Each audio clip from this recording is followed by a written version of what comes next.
राधे राधे।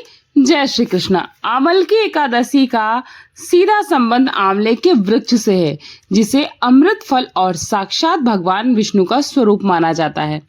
और आमल की एकादशी का व्रत फाल्गुन मास के शुक्ल पक्ष की एकादशी तिथि को किया जाता है, जिसे रंग भरी एकादशी या आंवला एकादशी के नाम से भी हम जानते हैं। मान्यताओं के अनुसार आंवले के वृक्ष के हर हिस्से में देवी देवताओं का वास होता है, इसीलिए इस दिन आंवले के वृक्ष की पूजा और परिक्रमा का विशेष विधान है और विशेष महत्व भी है। कहीं काशी में आमल की एकादशी को रंग भरी एकादशी के रूप में बहुत उत्साह से मनाया जाता है, जहां भक्त भगवान शिव और माता पार्वती जी को गुलाल अर्पित करते हैं। इस तरह से यह तिथि श्री हरि और महादेव दोनों की कृपा पाने का एक पावन और महत्वपूर्ण अवसर बन जाता है। इस बार एकादशी तिथि 26 फरवरी गुरुवार रात 12:34 से लग रही है और 27 फरवरी शुक्रवार को रात 10:33 पर एकादशी तिथि समाप्त हो जाएगी। इसीलिए इस बार आमल की एकादशी का व्रत 27 फरवरी दिन शुक्रवार को ही रहेगा। सभी गृहस्थ जन और वैष्णव जन इसी दिन एकादशी का उपवास रखेंगे। एक दिन पहले गुरुवार को दशमी तिथि के नियमों का पालन किया जाएगा और इस बार 27 फरवरी शुक्रवार को ब्रह्म मुहूर्त में सुबह 5:17 से 6:05 तक रहेगा। सूर्योदय होगा सुबह 6:54 पर और सूर्यास्त शाम 6:25 पर।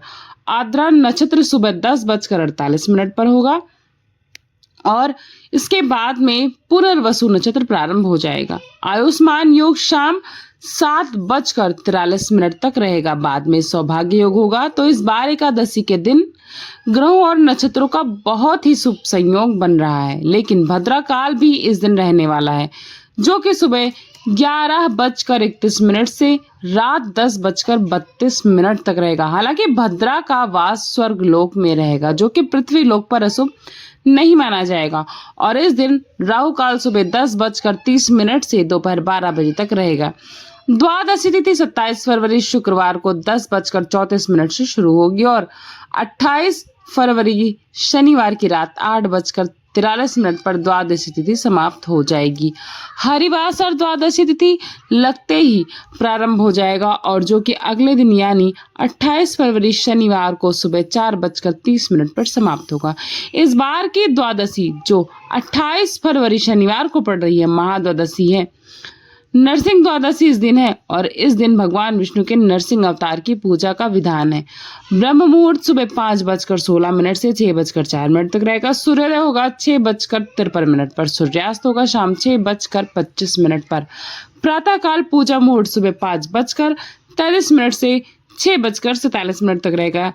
इस दिन भी बहुत सारे शुभ संयोग बन रहे हैं, जिसमें पुनर्वसु नक्षत्र सुबह 9:34 तक रहेगा। बाद में शोभन योग प्रारंभ हो जाएगा और राहु काल सुबह 9 बजे से 10:30 तक रहेगा। महाद्वादशी के दिन भी उपवास रखा जाता है और बिल्कुल एकादशी की तरह नियमों का पालन भी किया जाता है। जो भक्त इस बार नरसिंह द्वादशी का भी व्रत रखना चाहते हैं तो उन्हें एकादशी व्रत का पालन केवल फल या दूध और दूध से बनी वस्तुओं को ग्रहण करके ही करना चाहिए। रंग भरी एकादशी यानी आमल की एकादशी व्रत खोलने का शुभ मुहूर्त 28 फरवरी शनिवार को सुबह 6:54 से 9:06 तक रहेगा।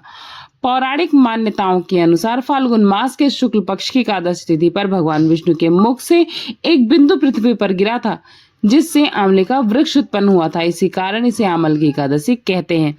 इस दिन आंवले के वृक्ष की पूजा करने से और भगवान को आंवले का भोग लगाने से भगवान विष्णु बहुत जल्दी प्रसन्न हो जाते हैं और अपने भक्तों को आशीर्वाद देते हैं। एकादशी के दिन सुबह स्नान करके व्रत का संकल्प लेकर के फिर पीले रंग के वस्त्र धारण करके घर में गंगा जल का छिड़काव करें। पूजा की सभी सामग्रियों को एकत्रित करके सभी पर गंगा जल छिड़क के उसको शुद्ध करें। एक चौकी पर भगवान विष्णु की प्रतिमा या तस्वीर स्थापित करें। भगवान विष्णु को पीले पुष्प, तुलसी, चंदन अर्पित करें। धूप दीप जलाकर आमल की एकादशी व्रत की कथा पढ़ें या सुनें। फिर भगवान की आरती उतारें। पूजा पाठ में हुई गलतियों के लिए क्षमा याचना करें। आंवले के वृक्ष की पूजा करें। तुलसी जी की पूजा करें। तुलसी जी के पौधे में एकादशी के दिन जल अर्पित करना नहीं किया जाता है, लेकिन आंवले के वृक्ष में इस दिन कच्चा दूध और जल मिलाकर आप अर्पित करें और आंवले के वृक्ष में कच्चा सूत या कलावा 3, 5 या 7 बार लपेटे और परिक्रमा करें। अगले दिन द्वादशी तिथि पर व्रत का पालन करें। इस विधि विधान से पूजा करने से भगवान विष्णु प्रसन्न हो जाते हैं। मान्यता है कि जो व्यक्ति सच्चे मन से आंवल की एकादशी का व्रत करता है उसे भगवान विष्णु की कृपा सहज ही प्राप्त हो जाती है। उसके जीवन में धन, सुख, समृद्धि और सौभाग्य बढ़ता है। भूलकर भी इस दिन तामसिक चीजों का सेवन या स्पर्श ना करें और दान में एकादशी के दिन चावल का दान देने से बचना चाहिए। तो यह थी आज की जानकारी और आपको आंवल की एकादशी व्रत की पूरी कथा हमारे चैनल पर सुनाई जाएगी, इसलिए चैनल को सब्सक्राइब करेगा, वीडियो को लाइक करेगा, फ्रेंड्स एंड फैमिली के साथ ज्यादा से ज्यादा शेयर करेगा। मिलते हैं नई वीडियो के साथ, तब तक के लिए अपना खूब सारा ख्याल रखिएगा। थैंक्स फॉर वॉचिंग पूर्णिमा के शुभ ब्लॉग। राधे राधे, जय श्री कृष्णा।